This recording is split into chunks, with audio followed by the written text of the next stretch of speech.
وہ جو آخرت کا دن کون سا ہوگا؟ قد افلح من تزکا، قد افلح من تزکا وذکر اسم ربہ فصلی بل تؤثرون الحیاۃ الدنیا والآخرۃ خیر وابقی۔ قد افلح من تزکا،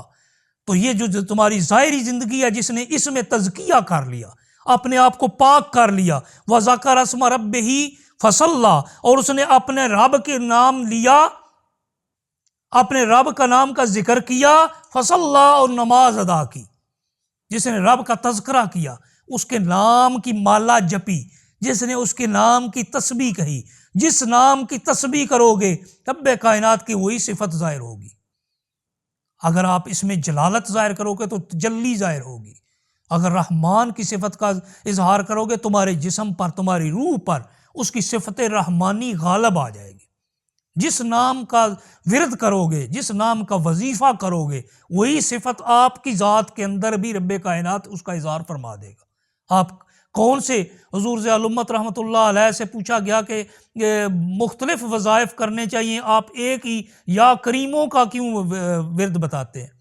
آپ نے فرمایا کہ جس طرح پانی کا قطرہ گرتا رہے گرتا رہے گرتا رہے اور ایک پتھر کی سل میں بھی سوراخ کر دیتا ہے، تو رب کائنات کی بارگاہ میں اس کے اس صفت کریم کا ذکر کرنے سے جتنا ذکر کرتا جائے گا اس کی اپنی ذات میں بھی اس کا کرم آتا جائے گا، وہ کریم بنتا جائے گا، اور رب کائنات کی اس بارگاہ میں وہ بندہ حاضر ہو کر اس کے اسماء صفاتیہ سے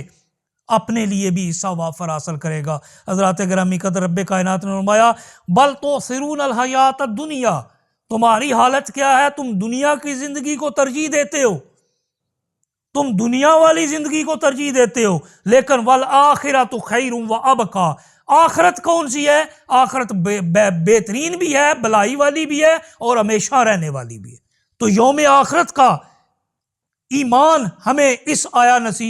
مبارکہ سے نصیب ہوتا ہے۔ مالک یوم الدین ہے آخرت کے دن کے مالک، تو رب کائنات اس دن کا بھی مالک ہے جس دن ساری روحیں رب کائنات کی بارگاہ میں حاضر ہوں گی، حساب کتاب کا دن ہوگا،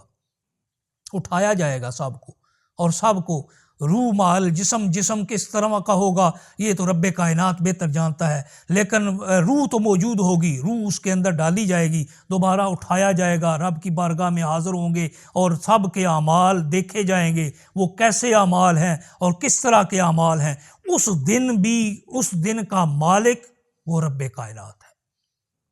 وہ چاہے تو میزان عدل کو جس طرف چاہے جھکا دے، وہ چاہے تو گناہگار، سیاہکار، خطاکار، لغزشوں کے مارے انتہائی سخت اپنی زندگی میں نافرمانیاں کرنے والے شخص کو بخش دے،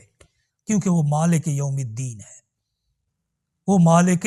یوم الدین ہے، اور چاہے تو ساری زندگی عبادت گزاری کرنے والے کو اس کے اعمال اس کے منہ پر دے مارے۔